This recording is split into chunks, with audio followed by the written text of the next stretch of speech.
नमस्कार विद्यार्थी मित्रांनो, आज आपण इयत्ता 11वीचं बुक कीपिंग अकाउंटन्सी या विषयाचं लेक्चर अभ्यासत आहोत. जवळजवळ तिसरं लेक्चर आज आपलं चालू आहे. यामध्ये आपण अकाउंटन्सी या विषयाचा अभ्यास करतोय. आपल्या विषयाचं नाव आहे बुक कीपिंग अँड अकाउंटन्सी.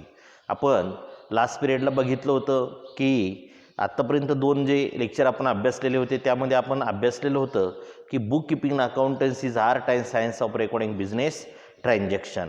म्हणजे बुक कीपिंग अकाउंटन्सी ही एक कला आहे, हे एक शास्त्र आहे आणि त्या शास्त्राला धरून, त्या कलेला धरून आपल्याला हा अकाउंटन्सी हा विषय काय करायचा असतो, लिहायचा असतो किंवा अभ्यासायचा असतो. मग तो अभ्यासत असताना आपण पाहिलं होतं लास्ट पिरियडला की अकाउंट का बरं महत्त्वाचं आहे, काय हेतू आहे, काय उद्देश आहे, अकाउंटन्सी किंवा अकाउंट लिहिण्यामागचा काय उद्देश असतो किंवा काय हेतू असतो. तर तो हेतू पण आपण अभ्यासलेला होता. त्याला आपण म्हणलो होतो लास्ट पिरियडला objective of book keeping. Book कीपिंगचे ऑब्जेक्टिव्ह आपण अभ्यासलेले होते. ते जवळजवळ साधारणतः आपण 5 ऑब्जेक्टिव्ह अभ्यासलेले होते. त्यामध्ये पहिलं होतं to find out yearly profit or loss. To find out yearly profit or loss म्हणजे आपल्याला वर्षभराचा प्रॉफिट होतोय की लॉस होतोय हे कळण्यासाठी आपण काय करतो आहोत, ते अकाउंटन्सीमध्ये किंवा बुक कीपिंग अकाउंटन्सीच्या पुस्तकामध्ये, त्या वहीमध्ये आपल्या व्यवसायाचे व्यवहार व्यवस्थित काय करतो, नोंद करत असतो. कशासाठी नोंद करायची? आपल्या व्यवसायामध्ये आपल्याला प्रॉफिट होतो की लॉस होतो हे जर जाणून घ्यायचं असेल तर आपल्याला अकाउंटन्सी हे काय करावं लागत असतं, त्या वहीमध्ये, त्या पुस्तकामध्ये ते आपल्या व्यवसायाचं अकाउंट हे काय करावं लागतं, तयार करावं लागत असतं किंवा लिहावं लागत असतं. दुसरं होतं to know actual financial position of business. To know actual financial position of business म्हणजे आपल्या व्यवसायाची खरी आर्थिक परिस्थिती आपल्याला जर जाणून घ्यायची असेल की खरंच माझा व्यवसाय प्रॉफिटमध्ये आहे का, खरंच माझा व्यवसाय लॉसमध्ये चालला आहे का, हे जर तुम्हाला जाणून घ्यायचं असेल तर तुम्ही तुमच्या व्यवसायाचं अकाउंट व्यवस्थित लिहून ठेवलं पाहिजे. तुम्हाला आलेला पैसा आणि गेलेला पैसा, परचेस गुड्स, सोल्ड गुड्स या सर्वांची तुम्ही काय केली पाहिजे, व्यवस्थित एंट्री करून ठेवली पाहिजे.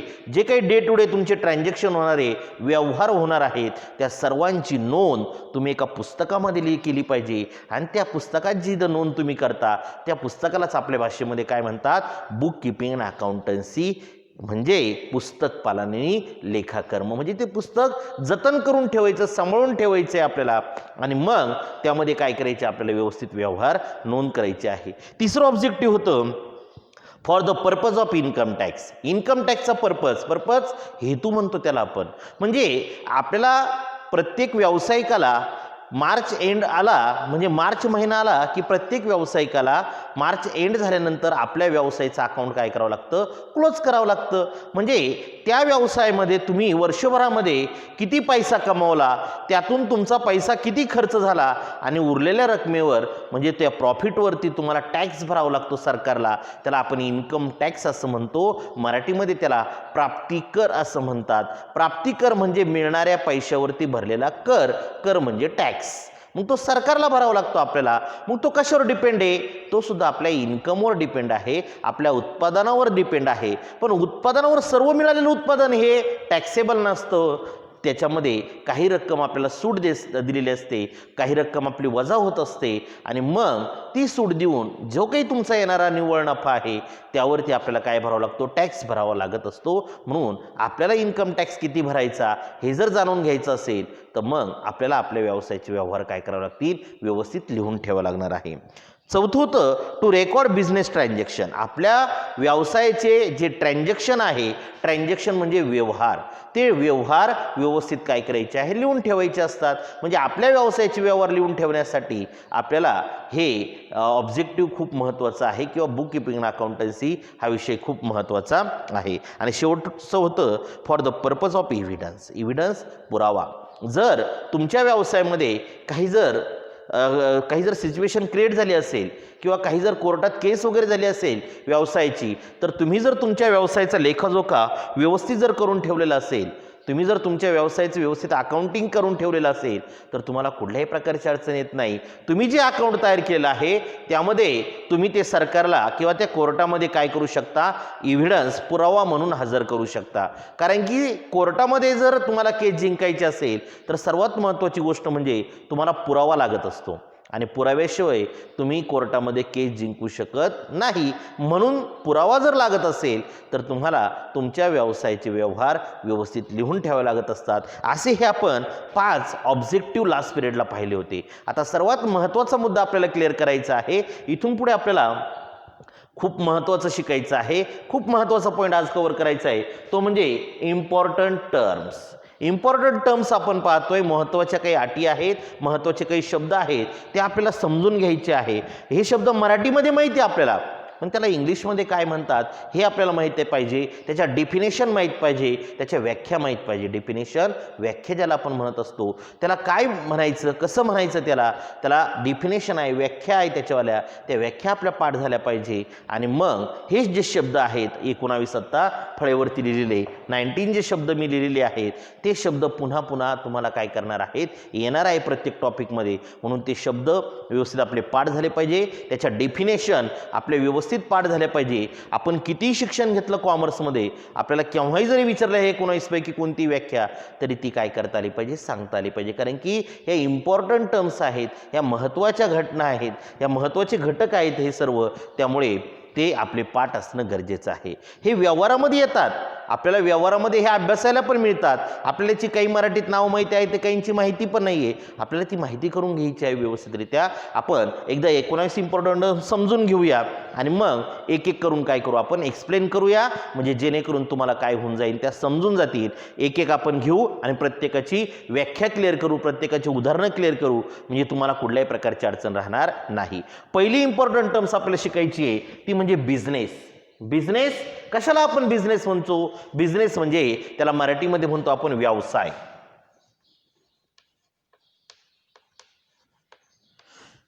बिझनेस म्हणजे काय, व्यवसाय.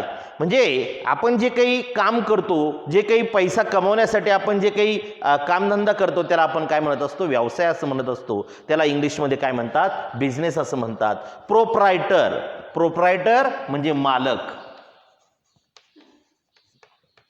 मालक म्हणजे तुम्ही जर दुकानाची पाटी बघितली असेल, कोणत्याही दुकानाची पाटी असते पावरती लावलेली, किराणा जनरलची असेल, जनरल स्टोअरची असेल, इलेक्ट्रिकची असेल, ऑटोमोबाईलची असेल, मोबाईल शॉपिंगची असेल, कोणतंही दुकान घ्या, कपड्याचं दुकान घ्या, कोणत्याही दुकानाच्या बाहेर पाटी लावलेली असते, त्या दुकानाचं नाव असतं, त्या दुकानामध्ये काय काय मिळतं त्याच्या सांगितलेलं असतं. त्याचबरोबर कोपऱ्यामध्ये ते दुकान कुणाचं आहे, कोण त्याचा मालक आहे, कोण त्याचा ओनर आहे, म्हणजे त्याला आपल्या अकाउंटन्सीमध्ये किंवा इंग्लिशमध्ये त्याला काय म्हणतात, प्रोप्रायटर. प्रोप्रायटर म्हणजे मालक, ओनर ज्याला आपण म्हणतो.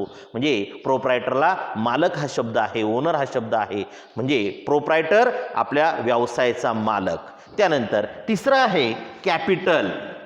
कॅपिटल त्याला मराठीमध्ये भांडवल, त्याला काय म्हणतात, भांडवल असं म्हणतात. भांडवल माहिती आहे आपल्याला, व्यवसाय कोणताही सुरू करायचा असेल तर सर्वात पहिला आपल्याला कशाची गरज भासत असते, भांडवलाची गरज भासत असते. म्हणजे भांडवल म्हणजे पैसा.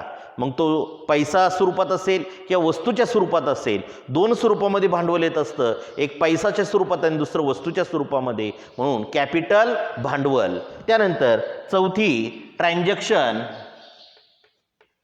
व्यवहार. ट्रान्झॅक्शन, व्यवहार ज्याला आपण म्हणतो, म्हणजे पैसा देणं, पैसा घेणं, याला आपण काय म्हणत असतो, व्यवहार असं म्हणत असतो. एखाद्या वस्तूची विक्री केली म्हणजे पैसा आपल्याला येतो, आणि एखादी वस्तू जर आपण खरेदी केली तर पैसा आपल्याकडून जातो, म्हणजे त्याला आपण व्यवहार असं म्हणतो, ट्रान्झॅक्शन असं म्हणत असतो. त्यानंतर असेट, संपत्ती.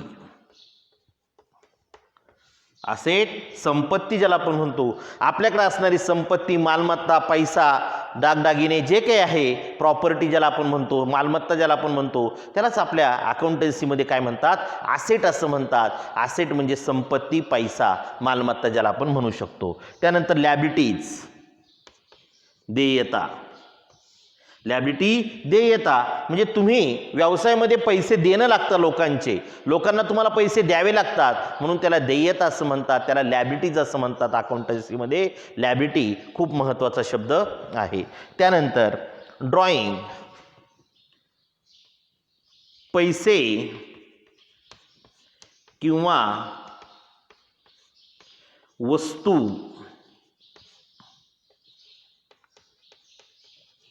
आगाऊ घेणे.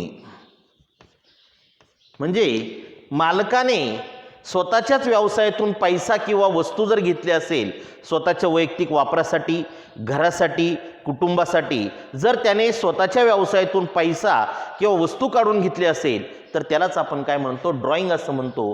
म्हणजे पैसा किंवा वस्तू आगाऊ घेणे म्हणजे त्याला आपण काय म्हणतो, ड्रॉइंग असं म्हणत असतो. त्यानंतर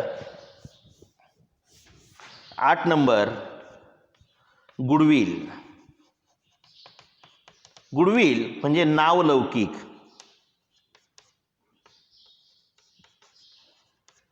नावलौकिक म्हणजे एखाद्या व्यक्तीचं नावलौकिक झालेलं असतं. एखाद्या व्यक्तीचं नाव खूप नावावरती व्यवसाय चालत असतो.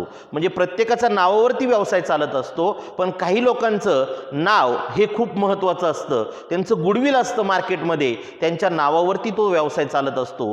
कोणती वस्तू खरेदी करत असताना प्रत्येक जे काही व्यक्ती आपण खरेदीदार आहे किंवा जे काही ग्राहक आहे त्यांचा ठरलेला ब्रँड असतो, त्यांचं ठरलेलं कंपनी असते. त्याच कंपनीची वस्तू ते काय करतात, खरेदी करतात. म्हणजे थोडक्यात त्यांच्या मनामध्ये त्या कंपनीविषयी काय आहे, गुडविल आहे, नावलौकिक प्राप्त झालेला आहे. त्यानंतर 9 नंबर आहे गुड्स. गुड्स म्हणजे वस्तू. बघा, गुड्स म्हणजे वस्तू. तुम्ही जे काही खरेदी करता दुकानातून, जे काही माल खरेदी करता त्याला गुड्स असं म्हणतात अकाउंटन्सीमध्ये. गुड्स म्हणजे वस्तू. तुम्ही जर ट्रक बघितले असेल रस्त्याने जाणारी येणारी तर त्यावरती लिहिलेलं असतं पहा, गुड्स कॅरियर. म्हणजे माल वाहतूक त्याला आपण म्हणतो. कॅरियर करणं म्हणजे वाहतूक करणं. गुड्स म्हणजे माल, त्याला माल वाहतूक ट्रक असं म्हणतात. वस्तूंची ने आण करण्यासाठी वापरलेलं साधन त्याला असं म्हणत असतात. म्हणून गुड्स म्हणजे वस्तू. त्यानंतर बॅड डेट्स. बुडीत कर्ज. बुडीत कर्ज. बॅड डेट्स बुडीत कर्ज म्हणजे जे पैसे आपल्याला मिळू शकत नाही त्याला आपण बॅड डेट्स असं म्हणतो, बुडीत कर्ज असं म्हणत असतो. डेटर्स, ऋणको. क्रेडिटर्स, धनको. डेटर्स, ऋणको म्हणजे ज्या व्यक्तीला सतत दुसऱ्याचे पैसे देणं लागतं, सतत दुसऱ्याचे पैसे द्यायचे असतात त्याला आपण डेटर्स असं म्हणतो. म्हणजे तो ऋणी असतो, सतत तो पैसे लोकांना देणं असतं त्याच्याकडून, त्याला पैसे द्यावे लागतात सतत लोकांना, तो कर्जबाजारी असतो, म्हणजे त्याला आपण डेटर्स असं म्हणतो. आणि क्रेडिटर्स त्याला धनको आपण म्हणतो. म्हणजे ज्या व्यक्तीकडून आपण पैसा घेतो, वापरण्यासाठी पैसा घेतो आपण, त्याला धनको असं म्हणतो. तर आपल्या भाषेमध्ये सांगायचं झालं तर डेटर्स म्हणजे शेतकरी आणि क्रेडिटर्स म्हणजे सावकार. म्हणजे शेतकरी आणि सावकार हे दोन नातं असतं पहा. शेतकरी पैशांची गरज बसली की कोणाकडे जातो, सावकाराकडे जात असतो आणि सावकाराकडून तो पैसा उसना घेत असतो. म्हणून सावकार हा धनिक आहे. धनिक म्हणजे धनको, म्हणून सावकार आपण क्रेडिटर्स म्हणू शकतो. आणि ऋणको म्हणजे शेतकरी आहे जो नेहमी काय करतो, पैसा उसना घेत असतो. शेतीच्या जोरावरती तो ते उत्पादन काढतो आणि नंतर तो पैसा काय करतो, परतफेड करत असतो. म्हणून डेटर्स म्हणजे शेतकरी म्हणजे ऋणको आणि क्रेडिटर्स म्हणजे सावकार म्हणजे धनको. त्यानंतर डिस्काउंट. डिस्काउंट म्हणजे सूट. सूट सर्वांना माहिती आहे, डिस्काउंट सर्वांना माहिती आहे. वस्तूंवरती आपल्याला काय मिळत असतो, डिस्काउंट मिळत असतो. म्हणजे 10% ऑफ, 20% ऑफ, 15% ऑफ याप्रमाणे स्कीम चालू असते. तुम्हाला प्रत्येक सणावाराला स्कीम मिळत असते आणि प्रत्येक वस्तूंवर, प्रत्येक गुड्सवर अशा काय दिलेल्या असतात, स्कीम दिलेल्या असतात. त्या स्कीमचा फायदा आपण काय करत असतो, घेत असतो. त्यालाच आपण डिस्काउंट असं म्हणतो. डिस्काउंट आपला काय आहे, खरेदीदाराचा फायदा असतो. त्यानंतर प्रॉफिट, नफा. लॉस, तोटा. 14 नंबरला आहे प्रॉफिट. प्रॉफिट म्हणजे नफा. नफा म्हणजे आपण जे उत्पादन मिळवलेलं आहे त्यातून खर्च वजा जाता जी शिल्लक राहिलेली रक्कम आहे त्याला आपण काय म्हणत असतो, प्रॉफिट. आणि तोटा म्हणजे काय, तोटा म्हणजे आपण जे उत्पादन मिळवलं त्यामध्ये जर खर्च जास्त झाला, आपला खर्च जास्त झाला, उत्पादन कमी झालं की त्याला आपण काय म्हणतो, लॉस असं म्हणतो. त्यालाच मराठीमध्ये तोटा असं आपण म्हणू शकतो. म्हणजे प्रॉफिट म्हणजे नफा, लॉस म्हणजे तोटा. इयर. इयर म्हणजे वर्ष. इयर वर्ष, वर्ष सर्वांना माहिती आहे. जानेवारी ते डिसेंबर जे 12 महिन्यांचा काळ आहे त्याला आपण काय म्हणत असतो, वर्ष असं म्हणत असतो. आपल्याकडे दोन प्रकारची वर्ष आहेत, एक फायनान्शियल इयर आणि दुसरं कॅलेंडर इयर. फायनान्शियल इयर सुरू होतं 1 एप्रिलला आणि संपतं 31 मार्चला. 1 एप्रिलला वर्ष सुरू होतं आणि 31 मार्चला संपतं. त्याला आपण मराठीमध्ये आर्थिक वर्ष असं म्हणतो. त्या वर्षात सगळे लोक अकाउंट काय करतात, लिहितात आणि क्लोज करतात. आणि जे वर्ष जानेवारीला सुरू होतं आणि डिसेंबरला संपतं त्याला आपण कॅलेंडर इयर असं म्हणतो. म्हणजे आपण जानेवारीला वर्ष सुरू करतो, डिसेंबरला काय करतो, आपण संपवतो. परत जानेवारीला नवीन वर्ष सुरू होतं. म्हणजे थोडक्यात काय तर 12 महिन्यांचा काळ म्हणजे वर्ष. त्यानंतर इन्सॉल्वंट, दिवाळखोर.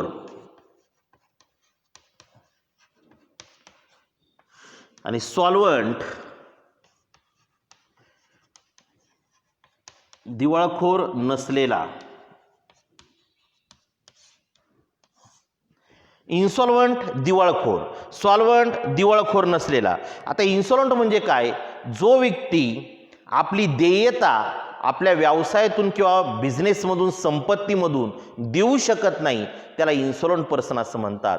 म्हणजे त्याची व्याख्या आपण पाहणारच आहोत. म्हणजे जो व्यक्ती आपलं देणं देऊ शकत नाही आपल्या व्यवसायातून, आपल्या संपत्तीतून, म्हणजे आपली संपत्ती कमी आणि देयता जास्त, त्याला आपण इन्सॉल्वंट पर्सन असं म्हणतो, दिवाळखोर व्यक्ती असं म्हणतो. आणि जो व्यक्ती त्याच्या संपत्तीतून त्याची देयता देऊ शकतो त्याला आपण काय म्हणतो, सॉल्वंट असं म्हणत असतो. म्हणजे दिवाळखोर आणि दिवाळखोर नसलेला. आणि शेवटचं आहे अकाउंटन्सी म्हणजे लेखाकर्म.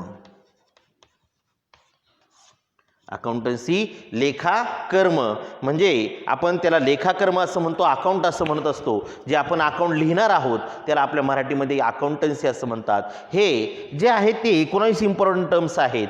याच्या आपल्याला प्रत्येकाच्या डेफिनेशन पाहिजे आहेत, व्याख्या पाहिजे आहेत. आणि त्या व्याख्या पाहिल्यानंतर आपल्याला पुढे काय करायचं आहे, ट्रान्झॅक्शनला सुरुवात करायची आहे. म्हणजे बिझनेस म्हणजे काय पाहणार आहोत, proprietor, capital, transaction, asset, liability, drawing, goodwill, goods, त्यानंतर bad debts, debtors, creditors, profit, discount, loss, year, insolvent, solvent आणि अकाउंटन्सी. ह्या जे इम्पॉर्टंट टर्म्स तुम्हाला शिकवलेल्या आहेत त्या व्यवस्थित आपल्या पाठ असणं गरजेचं आहे, त्या माहिती असणं गरजेचं आहे. त्याची स्पेलिंग आपल्याकडून चुकता कामा नये आणि त्या व्यवस्थित अभ्यासणं आपल्याला गरजेचं असणार आहे. त्याचबरोबर त्याच्या ज्या डेफिनेशन आहे, त्याच्या ज्या व्याख्या आहे त्या पण आपण व्यवस्थित अभ्यासलेल्या पाहिजे. म्हणजे जेणेकरून आपल्याला केव्हाही जरी विचारली ती व्याख्या तरी ती आपल्याला काय करता आली पाहिजे, सांगता आली पाहिजे. पुढच्या पिरियडला आपण व्यवस्थित बिझनेस आणि प्रॉपरायटर ह्या ज्या व्याख्याला आपण काय करणार आहे, सुरुवात करणार आहे, डेफिनेशनला सुरुवात करणार आहे, उदाहरणाच्या साहाय्याने आपण काय करणार आहोत ते बघणार आहोत.